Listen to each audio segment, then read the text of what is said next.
말씀 고린도후서 6장 8절로 10절 말씀 되시겠습니다. 저와 여러분이 한 목소리로 함께 봉독하시겠습니다.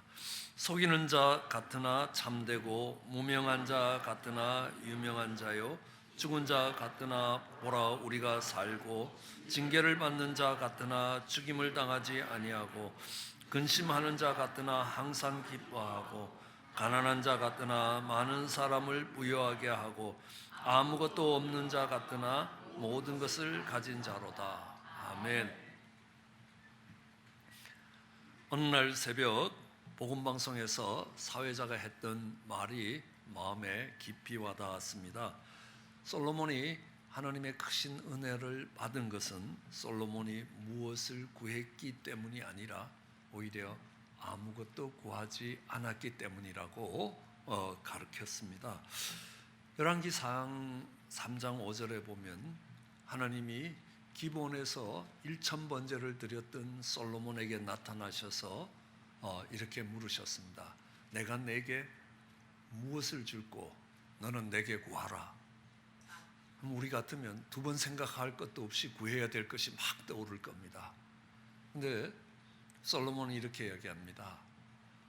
주의 종 내 아비 다윗이 성실과 공의와 정직한 마음으로 주와 함께 주 앞에서 행하였으므로 주께서 저에게 큰 은혜를 베푸셨고 주께서 또 저를 위하여 이 큰 은혜를 예비하사 오늘날과 같이 저의 위에 앉을 아들을 저에게 주셨나이다. 이게 무슨 말입니까? 솔로몬이 무엇을 구하는 게 아닙니다. 정말 하나님께서 나를 이 자리에 세워주신 것만으로도 너무너무 큰 은혜가 됩니다. 무엇을 더 구하겠느냐는 말입니다. 그것도 그가 하나님 앞에 1000번제를 드렸던 것을 하나님이 기뻐하셔서 그렇게 하신 것이 아니라 하나님께서 그의 아버지 다윗의 성실과 공의와 정직한 마음으로 그가 주 앞에 행하였기 때문에 그의 아버지로 인하여 내가 오늘 이런 복된 자리에 올 수 있게 됐다는 것입니다. 하나님이 이 자리에 세워주시고 오늘까지 인도하신 것만으로도 충분하다는 겁니다. 사실 이 솔로몬은 밧세바라는 어머니를 두고 있습니다. 밧세바는 우레아라는 다윗의 충실한 부하의 아내였습니다. 다윗이 그 부하를 죽이고 빼앗은 아내였습니다. 그들 사이에서 태어난 솔로몬이 살아가면서 얼마나 힘들었겠습니까? 출생의 비밀이 있는 겁니다. 정말 모든 사람들이 손가락질하고 있는 것처럼 느껴질 겁니다. 그런데 하나님께서 그를 이스라엘의 주권자로 삼으셨습니다. 그것만으로도 너무너무 은혜가 크다는 것입니다. 그렇지만 하나님께서 주권자로 삼으셨을 때 하나님이 그 맡기신 일을 잘 감당하기 위해서 지혜가 필요하다라고 이야기합니다. 이것이 하나님을 기쁘게 했습니다. 구해야 될 것도 많지만 아닙니다. 아니 지금까지 베풀어 주신 것으로 충분하고도 남음이 있습니다 라는 이 고백이 하나님을 영화롭게 했던 것들을 기억합니다. 우리는 사도 바울을 보면서도 알 수 있습니다. 사도 바울이 참 아름답고 탁월한 삶을 살게 됩니다. 그가 아름답고 탁월한 삶을 살게 된 것이 하나님께 많은 것을 받았기 때문이 아닙니다. 하나님으로부터 귀한 것들을 얻었기 때문이 아니라는 겁니다. 오히려 그가 귀하게 생각하던 것들을 버렸기 때문에 그렇다고 우리는 알 수 있습니다. 빌립보서에 보면 그렇습니다. 내가 육체로 자랑할 것이 참 많다는 것입니다. 내가 8일 만에 할례를 받았다.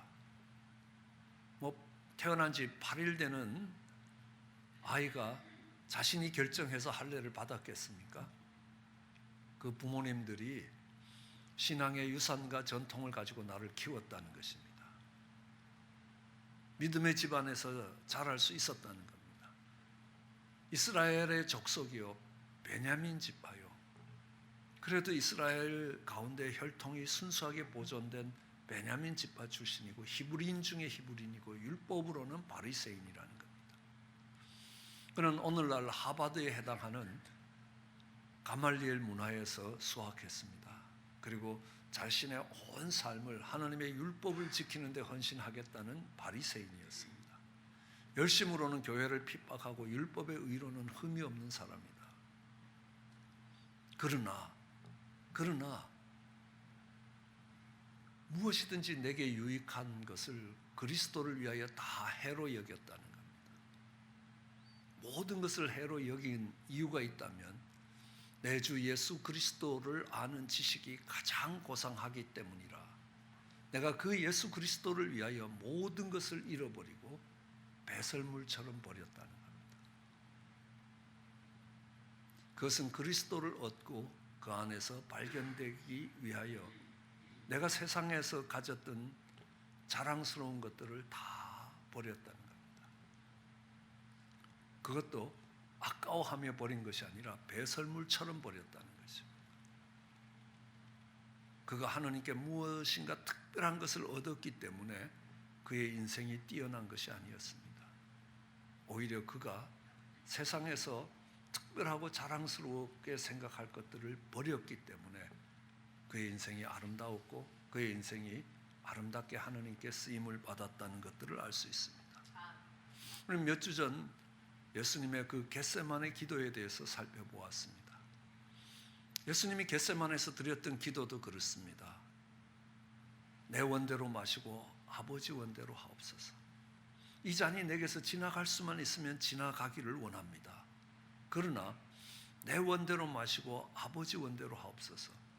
예수님이 그 겟세마네에서 그 떨어지는 땀방울이 핏방울처럼 바뀌도록 간절하게 애쓰며 기도하신 것이 내가 원하는 것을 이루어내기 위해서 기도하신 것이 아닙니다.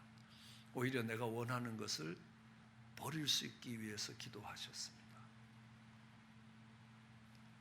우리는 아브라함을 기억합니다. 75세에 본토 친척 아비집을 떠나라는 주의 말씀을 듣고 이민길에 오르는 것입니다. 그럼 그 나이가 되면 그리고서 삶이 안정되어 있고 경제적으로 안정되면 그것을 버리고 떠난다는 것이 쉽지 않습니다.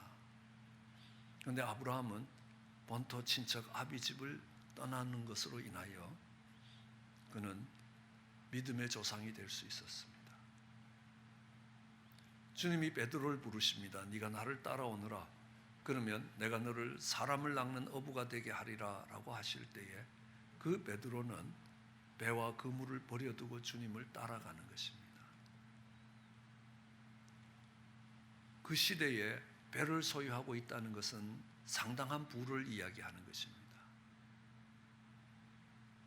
그것이 그의 생계를 유지해주는 수단이 되기도 했습니다. 그러나 그것을 버리고 주님을 따라갔습니다.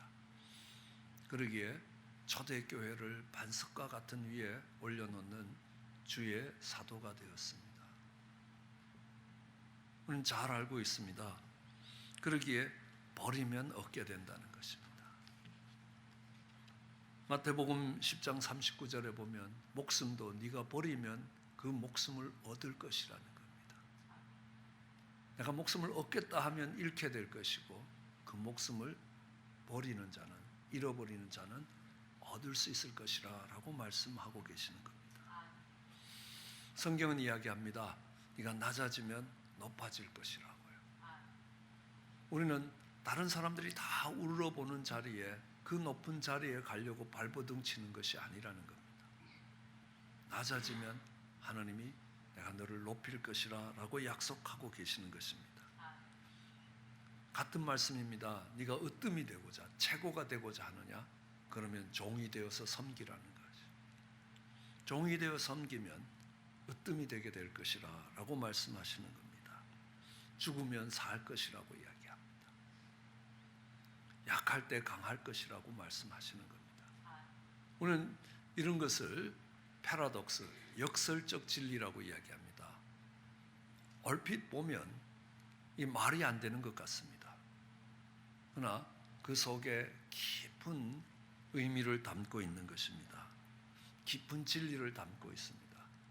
성경의 진리가 그리고 성경의 복음이 왜 이런 역설적 진리, 패러독스로 나타나느냐라는 것들을 살펴볼 필요가 있습니다.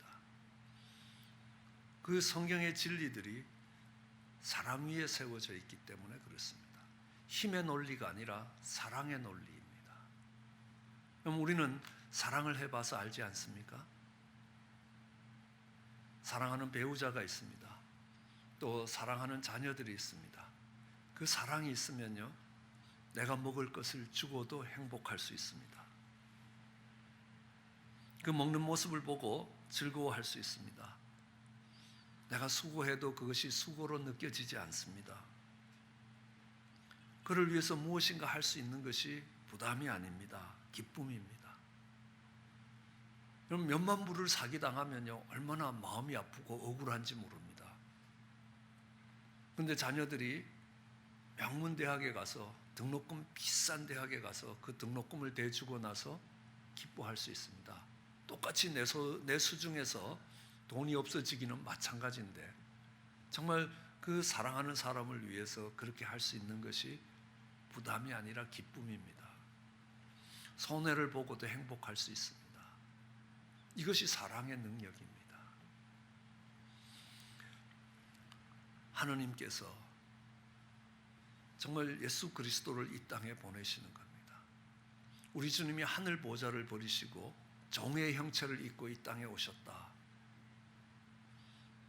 이게 무슨 말인지 잘 이해하기가 어렵습니다. 주님이 계셨던 그곳은 시간과 공간에 제한이 없는 세계입니다. 그렇지만 육신을 입고 이 땅에 오신 곳은 시간과 공간의 제한을 받고 있습니다. 그럼 주님이 종의 형체를 입고 이 땅에 오셨다는 걸 이해하려면 오늘 집에 가실 때 두 발로 걷지 말고 네 발로 걸어서 집에 가보시면 그게 얼마나 큰 희생인가를 알 수 있게 될 것입니다. 우리는 두 발은 땅에 딛고 두 손은 공중에 두고 있습니다. 그렇지만 그것이 애벌레처럼 땅을 기는 존재가 되면 얼마나 불편한지 모릅니다. 하늘을 나르던 호랑나비가 기어서 간다. 얼마나 힘든지 모릅니다. 예수님이 그 하늘의 보좌를 버리시고 이 땅에 오신 것은 하늘을 나르던 호랑나비가 애벌레 되는 것보다 훨씬 더 힘든 일이라는 겁니다. 그뿐만이 아닙니다. 정말 오셔서 만왕의 왕이요 만주의 주 되신 우리 주님이 그 제자들의 발을 씻기시는 겁니다.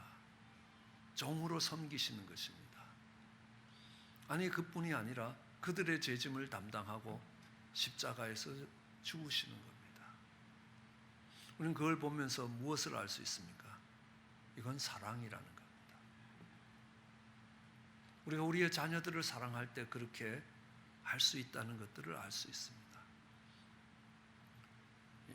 집에 가봐도요, 어린 꼬마가 왕인지 부모님이 왕인지 종인지 금방 알 수 있다는 겁니다. 모든 힘과 능력을 갖춘 그 부모님들이 어린 자녀를 종처럼 섬기지 않습니까? 그것도 마지못해 하는 것이 아니라 기쁨으로 감당합니다. 왜요? 거기에 사랑이 있기 때문에. 사랑의 논리 위에 세워지기 때문에요. 힘의 논리가 아니라는 것을 이야기하는 겁니다. 복음이 사랑이고 성경의 진리가 사랑 위에 세워져 있기 때문에, 아니 하느님이 사랑이시기 때문에 그렇다는 겁니다. 그 사랑이 메마르면요, 희생한 것이 억울하기 시작하는 겁니다. 그 사랑이 메마르면 이제는 주고받는 계산이 있는 겁니다. 선악간의 판단과 시비가 생기게 되는 것입니다. 그래서 우리는 그 사랑을 잃어버리면 하느님을 잃어버린다라고 이야기할 수 있습니다. 그러면요, 희생하는 게 억울하다는 겁니다. 내가 참 미련하고 바보처럼 사는 것처럼 보입니다. 주는 것이 받는 것보다 더 기쁘다라는 말이 공허하게 들리기 시작하는 겁니다. 십자가를 지고 수고하는 자리에 가는 그 복음을 이해할 수 없습니다. 내 몸이 편해야 되겠다는 겁니다. 내가 왜 수고하냐는 겁니다. 왜요? 사랑이 없어서 그렇습니다. 사랑이 없으면 그 수고가 고통입니다. 그러나 사랑이 있으면 그 수고가 기쁨이 될 수 있다는 겁니다. 강한 자가 돼서 군림하는 것보다 섬기는, 종과 같이 섬기는 자가 될 수 있습니다. 왜요? 사랑 때문이라는 겁니다. 이 세상이 미련하게 보는 일을 기쁨으로 할 수 있습니다. 그래서 성경은 이야기합니다. 십자가의 도가 멸망하는 자에게는 미련한 것이지만 구원을 얻은 우리에게는 하나님의 능력이라는 것입니다. 하나님의 능력이라. 왜요? 힘의 논리로 보면요, 십자가를 지는 것은 미련한 일이라는 겁니다. 고통스러운 일입니다. 수치와 조롱의 이야기입니다. 그러나 사랑의 눈으로 보면 그것은 하나님의 능력이 된다는 겁니다. 성경의 진리들이, 복음의 진리들이 역설적으로 되는 또 다른 이유가 있다면 그것은 눈에 보이는 육신을 향한 것이 아니라 영에 속한 일이기 때문에 그렇습니다. 우리는 눈으로 보는 세계가 다가 아니라는 것입니다. 눈에 보이지 않는 세계가 있다는 사실입니다. 우리는 자라가면서 사랑도, 기쁨도, 평화도 이런 것들은 추상명사라고 이야기합니다. 눈으로 볼 수 없는 세계의 현상들입니다. 만질 수 있고 볼 수 있는 것이 아니라 보지 못하는 세계가 존재하고 있다는 것들을 우리는 너무 잘 알고 있습니다. 우리 인생도 그렇습니다. 눈에 보이는 사람이 있는가 하면 눈에 보이지 않는 사람이 있습니다.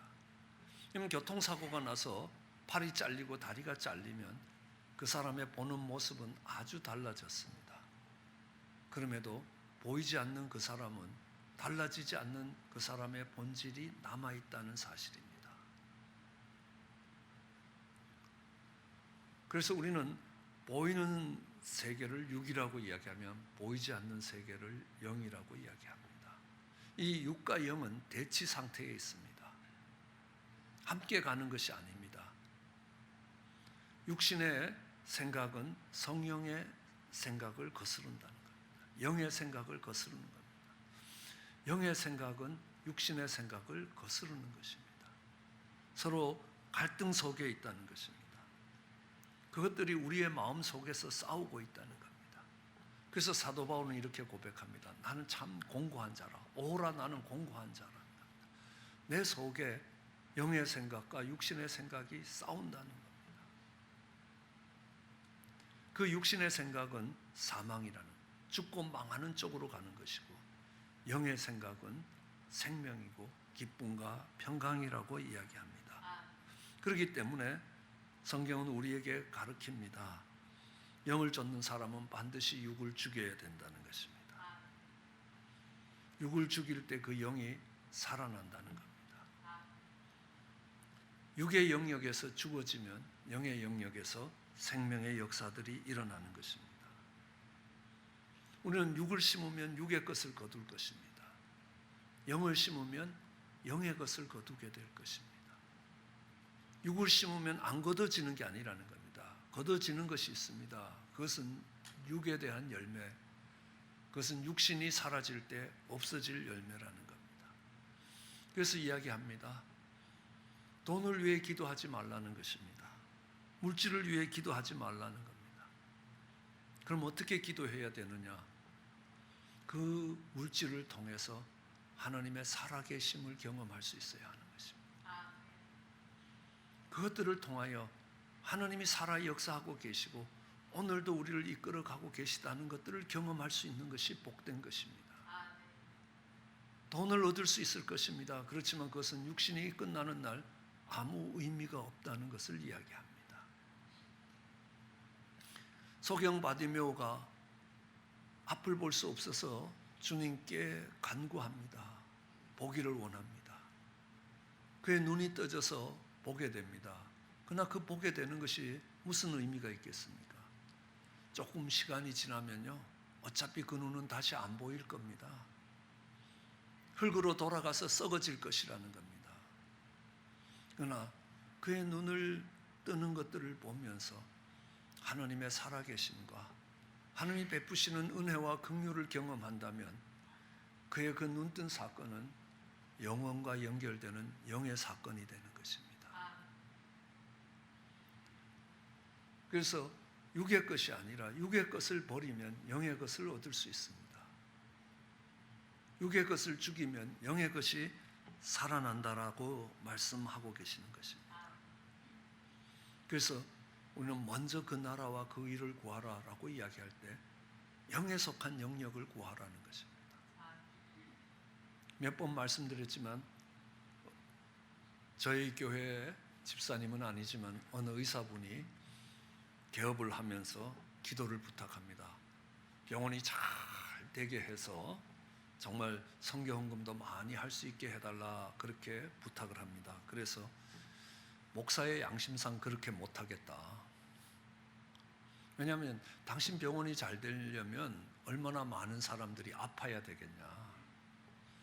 그러니까 내가 건강한 사람들 아파서 병원 가게 해달라고 그렇게 기도할 수 있냐라는 겁니다. 아니지 않느냐. 그러니까 그 집사님이 근심스러운 얼굴로 묻습니다. 그럼 저 어떡합니까? 그래요.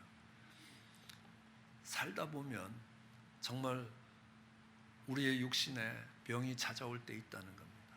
그러면 사람의 마음이 낮아지는 겁니다. 때로는 죽음을 생각해야 되는 겁니다. 그러면 그때는 복음이 들어가기 가장 좋은 때입니다. 오늘 병원을 찾아오는 환자가 있으면 마음이 낮아진 것입니다. 하나님 그때 복음을 전하게 해주십시오. 그러면 그 사람들이 이왕 아프면 그 병원에 가서 복음을 듣게 하나님이 하실 거 아니냐는 겁니다. 그러면 네 삶에 필요한 모든 것들이 채워질 것이다. 먼저 영적인 것을 구하라는 것입니다. 그러면 육적인 것이 살 것이라는 겁니다. 우리는 보이는 세계만 보고 사는 것이 아니라는 걸 알아야 합니다. 그렇기 때문에 영적인 세계를 앞세우고 영적인 세계, 영이 살아날 때에 육이 죽을 때 영이 살아나기 때문에 네가 죽으면 살 것이라 라고 말씀하고 계시는 겁니다.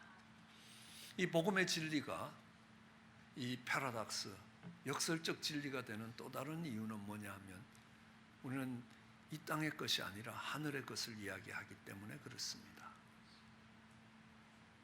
우리는 부활을 생각하면서 땅을 기어다니는 애벌레가 꼬치 속에서 죽게 되면 호랑나비가 돼서 날아간다는 것들을 알 수 있습니다.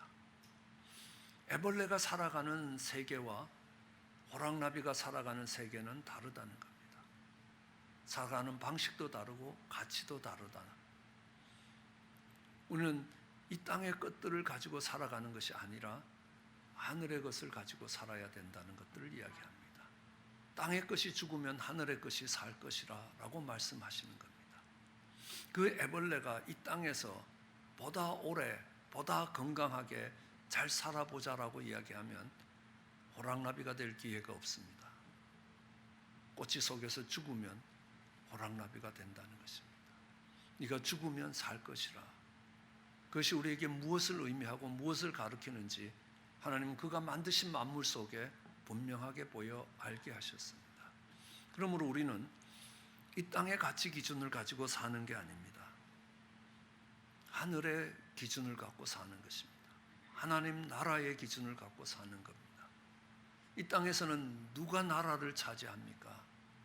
힘 있는 자가 힘 없는 자의 나라를 빼앗습니다.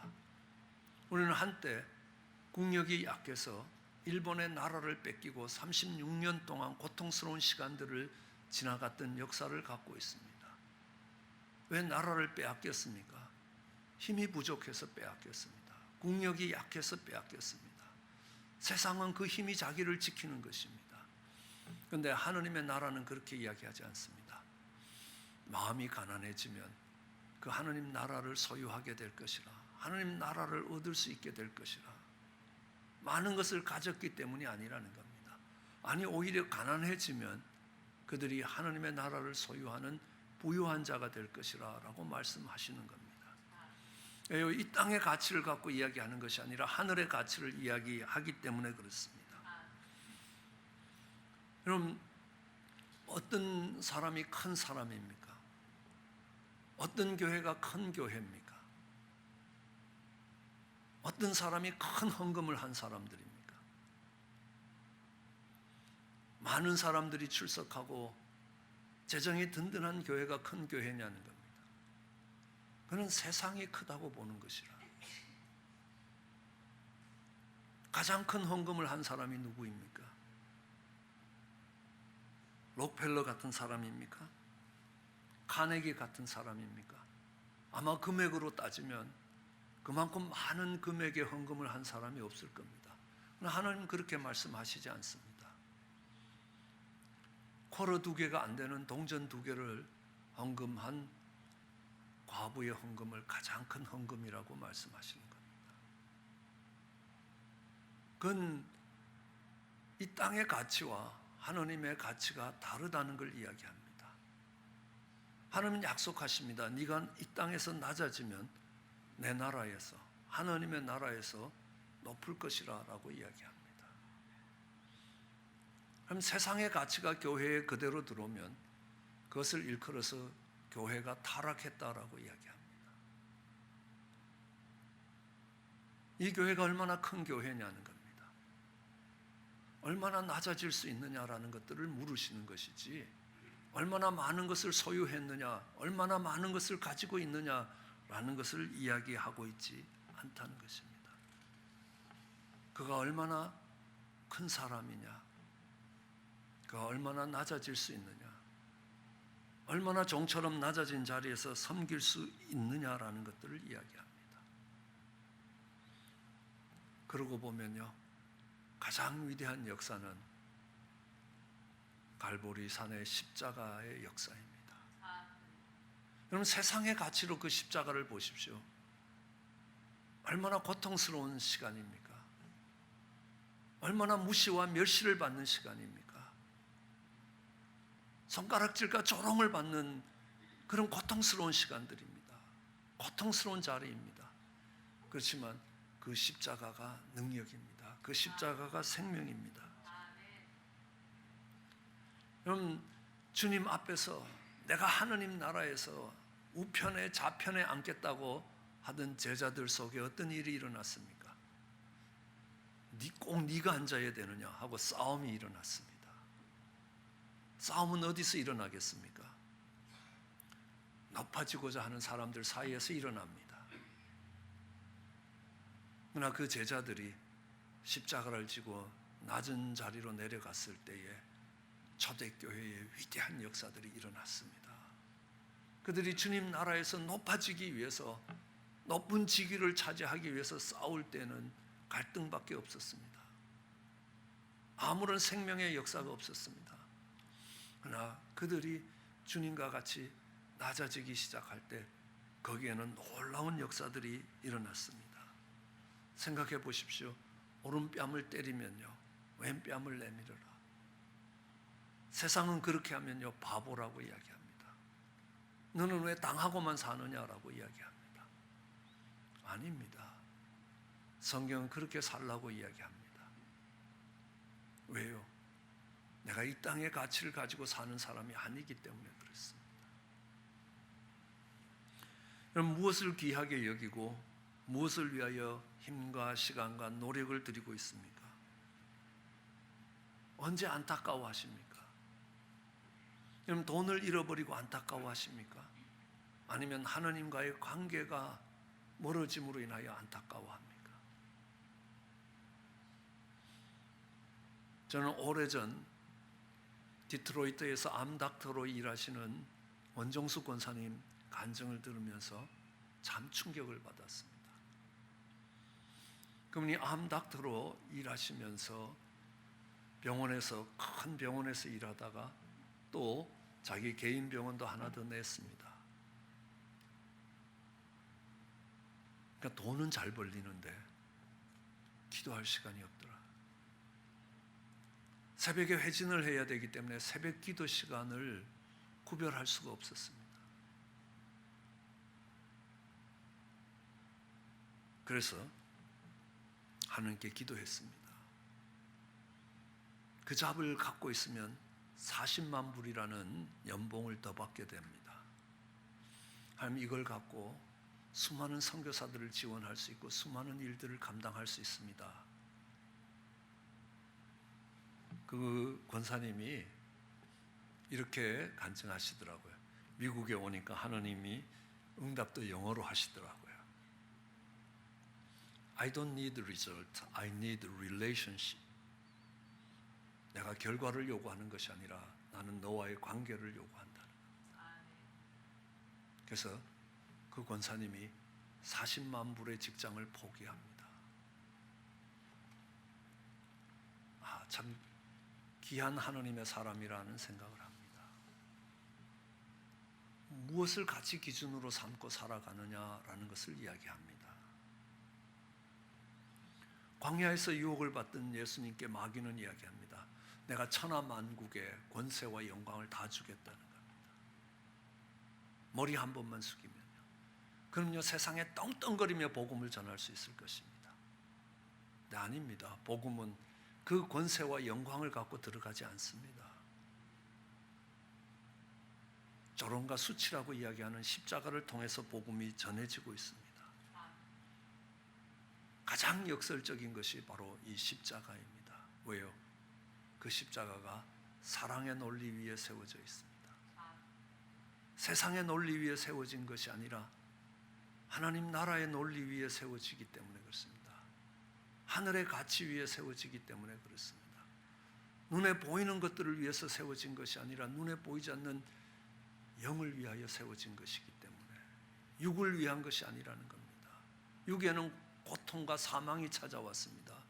그렇지만 그 영에는 생명과 기쁨과 평강이 찾아왔던 것들을 압니다. 우리는 다시 한번 생각해야 합니다. 그 전능하신 분이 왜 비난과 핍박을 받아야 되느냐는 겁니다. 왜 조롱과 수치를 받아야 합니까? 왜요? 사랑 때문입니다. 영원한 생명 때문이라는 겁니다. 하나님 나라의 가치를 위한 것입니다. 그럼 우리는 고백할 수 있게 될 것입니다. 그 십자가 이제는 우리도 사랑하게 될 것이라고요. 그 험한 십자가 나도 지고 주를 따라갈 것이라. 왜요? 그것이 사랑이기 때문에.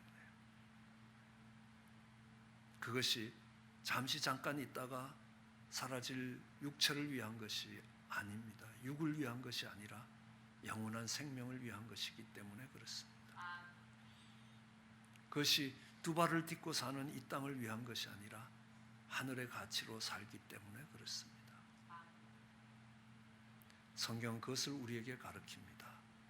그러기에 성경의 진리가 역설적 진리, 패러닥스가 되는 것입니다. 복음이 그렇습니다. 사랑입니다. 하나님의 사랑이 우리 마음에 부음받는 것입니다.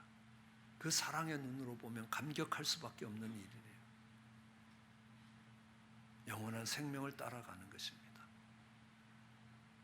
잠시 잠깐 살아갈 육체를 위해서 살아가는 것이 아니라는 것. 이 땅에 소망을 걸고 가지 않습니다. 이 땅은 하나님의 심판을 위해서 간수한 바 된 것이라. 망할 은행에 예금하지 않는 것처럼 이 땅에 투자하지 않게 될 것입니다. 그럼 이 땅에서 어느 자리에 갈 거고 어떤 대우를 받을 것인가가 아니라는 겁니다. 하나님 약속하신 대로 네가 이 땅에서 낮아지면 하나님의 나라에서 내가 너를 높일 것이라는 겁니다. 이 땅에서 낮아질 수 있습니다. 대우받는 게 아니라는 겁니다. 종처럼 섬길 수 있는 근거가 거기에 오는 것입니다. 그렇게 사는 삶이 복된 삶이 될 것입니다. 그렇게 살아가는 저와 여러분 되시기를 주의 이름으로 축원합니다. 기도하시겠습니다.